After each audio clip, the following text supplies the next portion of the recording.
Hoy queremos seguir entendiendo las características de este coronavirus. Estamos junto a Janet Devanch, directora del programa de infectología de la Escuela de Medicina de la Universidad de Valparaíso y expresidenta de la Sociedad Chilena de Infectología. Bueno, doctora, antes que nada, buenas noches. Buenas noches, muchas gracias. Tenemos algunos gráficos para ir viendo la evolución, naturalmente, de este virus y, por ejemplo, compararlo con la influenza H1N1 y el SARS, que son probablemente las dos comparaciones que más podríamos hacer. Tenemos este primer gráfico, que es la propagación de infectados por el coronavirus, y ahí podríamos ver una diferencia entre el coronavirus y la H1N1. Bueno, lo que ustedes están viendo en el gráfico es fundamentalmente lo que se llama número de reproducción de la enfermedad. Eso significa, en palabras más sencillas, cuántos casos produce o es capaz de contagiar una persona infectada. Para efectivamente la influenza, estamos comparando influenza pandémica, la del año 2009, que es la influenza H1N1, con nuestro nuevo agente. Lo primero, cuando uno mira estas cifras que asustan, y ya la gripe H1N1 ha sido lo suficientemente estudiada, llevamos prácticamente 10 años de su debut, en cambio estamos recién partiendo el conocimiento de este virus, el COVID, como lo conocemos, este coronavirus. Por lo tanto, los números de reproducción podrían variar cuando conozcamos todo el espectro de enfermedad. Pero hasta aquí lo que estamos viendo es que un paciente infectado con coronavirus puede producir por caso, puede producir entre 2 y 4 casos nuevos, a diferencia de la influenza, que es capaz de producir alrededor de entre 1 o 2. O sea, se podría decir, por ejemplo, que aquí si tuviéramos estos 10 pacientes, podríamos llegar hasta casi 200. ¿Eso es lo que estamos diciendo? Estamos diciendo que un paciente o 10 pacientes podrían eventualmente llegar a ese número de casos, pero con la diferencia que ya influenza pandémica la conocemos bastante bien. En cambio,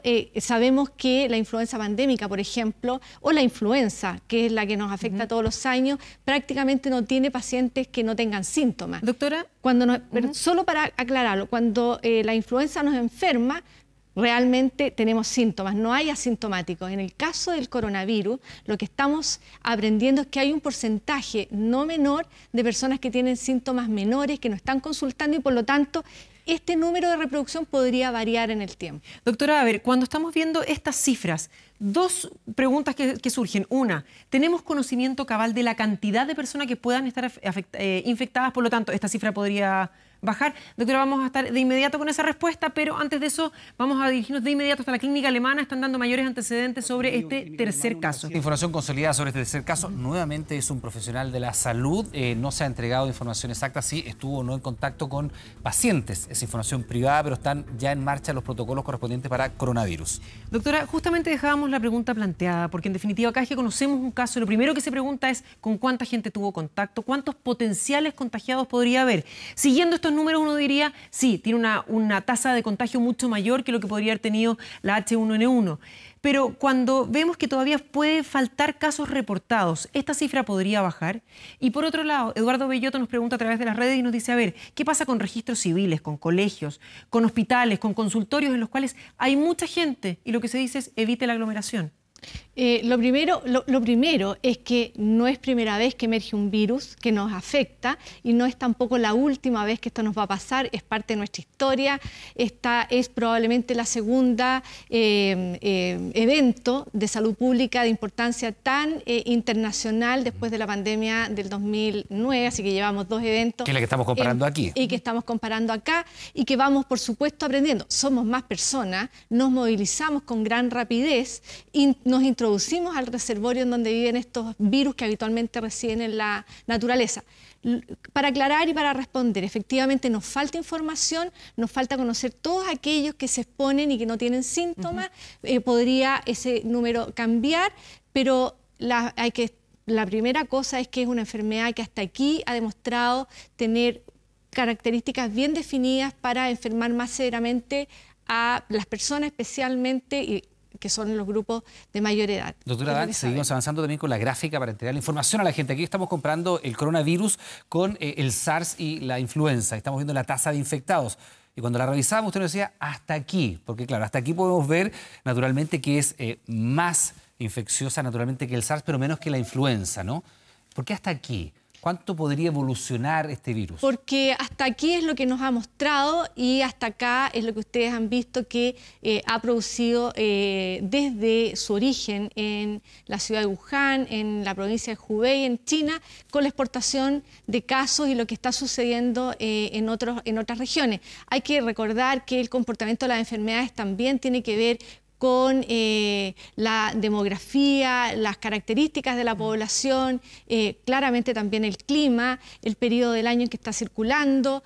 Por lo tanto, todavía necesitamos más datos. En la gráfica lo que estamos viendo es el riesgo de enfermar. Obviamente que para esta nueva enfermedad el número es bastante mayor. Hay que recordar que lo que estamos viendo acá es ya no influenza pandémica, sino que la influenza estacional, una enfermedad que además cuenta con vacuna y con otras medidas, con otras medidas que pudimos intervenir en pandemia, que es antivirales. Vamos a estar conociendo en un ratito más, de hecho, el caso de una vacuna que se está desarrollando en nuestro país. Pero usted bien decía, ¿qué pasa con aquellas personas que no tienen síntomas, asintomáticas? ¿Ellas contagian? Las personas asintomáticas pensábamos que no contagiaban porque este virus, este nuevo coronavirus, es pariente muy cercano de una misma familia de dos que hemos estado comentando en los últimos días. Uno es el SARS y el otro es el MERS. Ambos empezaban a ser transmisibles, eran contagiosas a las personas cuando presentaban fiebre. En el caso del COVID, en las últimas semanas, se ha evidenciado que puede transmitirse antes de presentar síntomas. Ahora, una de las preocupaciones naturalmente más importantes tiene que ver con la tasa de mortalidad. Y acá las cifras son bastante impactantes. Si uno la compara con la influenza, ¿no? Es casi 7 veces más mortal este virus naturalmente que la influenza, mucho menos, eso sí, que el SARS. ¿Cuán fiables son las cifras hasta el momento? Porque sobre todo en los primeros días de esta emergencia hubo muchas dudas sobre la información que se estaba entregando desde China, sobre todo. Bueno, nuevamente volvemos a conocer que SARS fue una epidemia del 2002-2003, que ya conocemos muy bien el denominador. Quiere decir que conocemos cuántos se enfermaron y esos que enfermaron, cuántos lamentablemente tuvieron un deceso finalmente que fue la muerte. Por lo tanto, el dato es claro, no hay dudas de que es una enfermedad coronavirus. SARS del 2002-2003 fue una enfermedad severa con mortalidad y que incluso amplificó mucho dentro de los hospitales en China inicialmente. Para influenza estamos viendo los datos de influenza anual y de hecho es muy parecido a lo que sucedió en Chile en influenza pandémica. Durante la pandemia nosotros tuvimos una tasa de letalidad, que es decir, de los enfermos, cuántos finalmente tuvieron un deceso, que fue alrededor de 0,79, así que fue relativamente bajita, pero conocimos todo el espectro de la enfermedad. Para esta estamos conociendo los graves. Entonces nuevamente nos falta conocer el denominador de la totalidad de enfermos para finalmente ver si ese número efectivamente es ese o va modificando. Y por otro lado, hay un número importante aún de pacientes que no han terminado su evolución.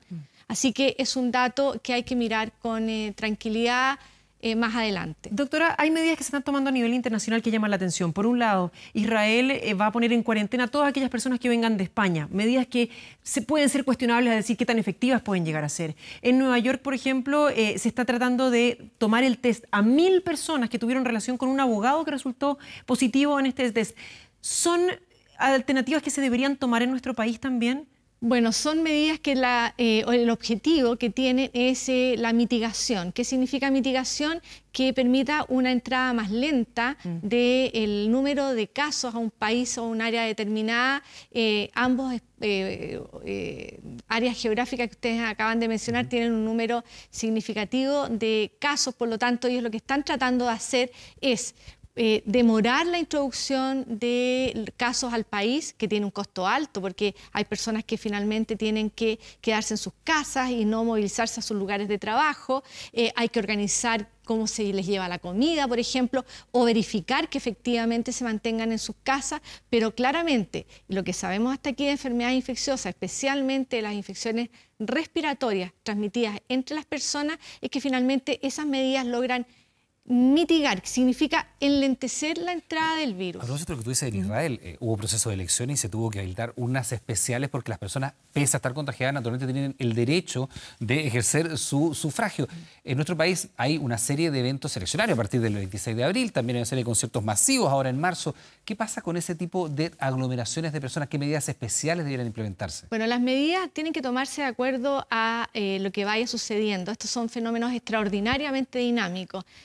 Quizás la dinámica de la transmisión es diferente, estamos nosotros empezando el otoño, por lo tanto tenemos que ver cómo se comporta este virus en nuestro país. Hasta aquí lo que tenemos, y hay que ser bien racionales, tenemos casos importados, son 3 casos importados, y la tarea, tal cual ustedes han visto en otros países, es mitigar, es decir, tratar de reducir la entrada. No sé si ustedes recuerdan, nuestros primeros casos en pandemia fueron niños de colegios del área oriente de Santiago, y se cerraron esos colegios, se suspendieron las clases en esos colegios, y luego se suspendieron en 2 colegios más, de tal forma de preparar a los sistemas sanitarios y de reducir la transmisibilidad. Sin embargo, estábamos muy abocados a la ciudad de Santiago.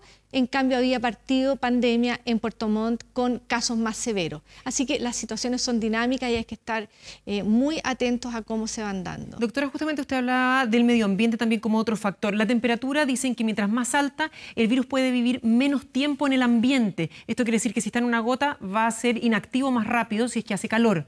Pero viene el frío para nosotros. Bueno, yo soy una fan de los microorganismos que no se ven, que tienen esta tremenda habilidad de reinventarse, desde un murciélago a los seres humanos o desde un murciélago a un animalito que fue el trampolín para el ser humano. Así sucede con los microorganismos. Por lo tanto, yo sinceramente la respuesta es que no sabemos cómo se comporta este. Al coronavirus que conocemos, los que conocemos tradicionalmente, productores del resfrío común, pueden durar y sobrevivir en superficie alrededor de 2 horas, más o menos. Pero los virus son parásitos, tienen y necesitan una célula para multiplicarse y sobrevivir. Doctora Davanch, vamos a ir ahora con otro tema, pero antes de despedirla, ¿hay que tener mascarillas o no hay que tener mascarillas? Bueno, hay que tener lavado de manos. Lavado de manos frecuente, si no tenemos acceso a agua y jabón, que es la principal medida de autocuidado, alcohol gel, y las mascarillas son para ser usadas por el personal sanitario que atiende pacientes que están con síntomas respiratorios, para quizás algún sintomático respiratorio que se tiene que movilizar, que significa poner una barrera entre su infección y las personas que lo rodean. Recordar que en este momento en que el mundo está afectado por un virus respiratorio, el utilizar inadecuadamente las mascarillas significa que nos vamos a quedar sin mascarillas para tratar a aquellos pacientes y para el personal de salud que requiere de ser protegido. Mucha conciencia al respecto. Doctora, muchísimas gracias. Gracias. Que tenga buena noche. Muy Buenas amable. noches.